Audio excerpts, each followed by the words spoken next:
Joining us for our conversation now is Cinthia Murphy. Cynthia's investment strategist at TMX VettaFi. Cinthia, great to see you. When Katie talks about the money that has gone into defense companies, clearly it's tied to the news flow, but I'm wondering, is the defense sector more of a growth play or a defensive play right now? Hey, Scarlett, what's interesting is defense really is an industrials play, which if you look at a lot of these portfolios, they're very heavy industrial names. Now, the ones that are really doing well also have a big aspect of technology investments, because a big part of this defense spending conversation has focused on that artificial intelligence, the drones, the cybersecurity part of the defense conversation. So it's a portfolio that it tends to be a mix really, but mostly a little more defensive for being more industrials, but it's adding that risk in the technology names. It's been a phenomenal ride for defense as a theme. It's always fun to watch when a theme really sticks and hits big, and 2025 has been the year for these ETFs. And it's funny, too. We talk about false dawns when it comes to European stock performance all the time on this show, in explaining why maybe you haven't seen a ton of inflows into European equity ETFs, even though you do have this outperformance versus the U.S. That's not necessarily the case when it comes to European defense ETFs. You are seeing interest, you are seeing demand, and that money flow. So it's kind of funny to see it buck the trend of the overall region. Yeah, it was a theme where domestic bias hasn't been a really strong thing. However, if you look at some of the best performing defense ETFs this year, I think at the top you have a fund like EUAD, which is, Europe defense. It's all these names like Rheinmetall, which is a German arms manufacturer, or Safran, which is a French firm. That fund has a phenomenal performance, and it has picked up about $800 million, which is a really strong year. But then you look at a Shield from Global X, where 50% of the portfolio is U.S. defense names, and that fund has picked up about $1.5 billion. So I think the theme has really shown its potential and its resilience, especially in European stock market and European names. But you have folks playing a more global approach, keeping some of that U.S. exposure as well. In funds like Shield. I mean, VettaFi has the index underpinning NATO, the Future of Defense ETF, which is a European listed product. And that fund this year, it has become a $2.5 billion fund. So we're seeing that demand also from international investors really looking to buy this theme. So it's just really phenomenal.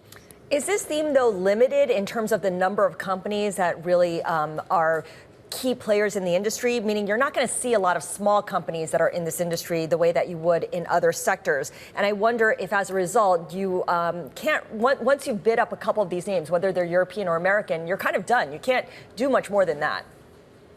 Yeah, I guess it's a valuation question. Can these firms get too expensive to really deliver a lot more upside potential? I think it would depend on how much geopolitical heat it remains a theme. And I think this stance the U.S. is taking now of, hey, Europe, you're on your own. Invest up here and build up your own infrastructure for defense and your own systems, because we're not just going to buck that bill anymore. I think that actually gives a lot of upside potential still, because there's a lot of investment that needs to happen.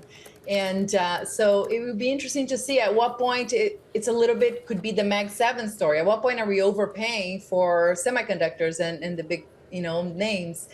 That could happen. I don't know where the mark is. I think it may be too early to tell. Scarlett, you mentioned that you don't really see a lot of small defense companies. And on that topic, let's talk directly about the little guys, Cinthia, because I'm taking a look at the notes you sent over to our producers. You said that this week specifically, you're looking into small cap ETFs. Why is that? Why this week, and why small caps? So, I mean, small caps in the U.S. market have been kind of a dog this year. Nobody has loved them. Their performance has been bad. I think they remain negative year to date.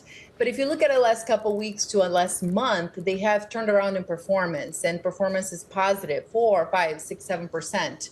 So I'm just kind of curious, like anytime you see a change in the small cap space, is this a signal that, are we growing a little more confident on domestic growth? Are we believing that policy and regulation, all the, big, beautiful bill, all these things that are coming up, are they going to support this space a little bit more? But I think it's early to tell. And if you think about the rebound we've seen in the broader stock market, large caps have also rebounded. It could be that small caps are just riding that wave. I think it's been really noteworthy, the performance of small caps also in the international space. European small caps are up like over 20% this year. Have anybody paid attention? I'm not sure. I just noticed recently. It's been a space that we don't really pay too much attention, but there's really strong performance this year in the international small caps. So it's just a space that I'm starting to look a little more closely because, you know, small caps are always an indication of something coming. And I just wanted to figure out what is it that they're telling us. I like that. I like that idea that noticing when small caps outperform just means there's a shift and we need to pay further attention and dig into it. You mentioned small caps in the U.S. have been dogs this year. They've been dogs for the last 3 years, the last 5 years, the last 10 years. So basically most of the time except over the past 1 month. So as a result, Cinthia, it feels like they can't be long-term holdings. They're more just a timing situation where you dip into it on a relative basis compared to big caps. It depends. I mean, there's always the diversification argument. You got to stay diversified. You know, like we talk so much about concentration risk on the big, large caps. Owning small caps is a diversifier. I also think it's important to look at the disparity. If you look at the performance of a Russell 2000 ETF like IWM versus you look at the performance of a small cap value active, a VUV, for example, from American Century, I mean, that fund is up almost 20%. In the European space, even higher. I mean, there's really strong performance when you go active. There's really strong performance when you go very tactical about which small caps you're actually owning. So it's a segment that I think can deliver. You just have to, you know, be a little more hands-on, at least for now, unless you're just going to buy the diversification card and own all of them and see what happens. A little bit more hands-on when it comes to the small cap. Cinthia, it's always great to speak with you. That is Cinthia Murphy of TMX VettaFi.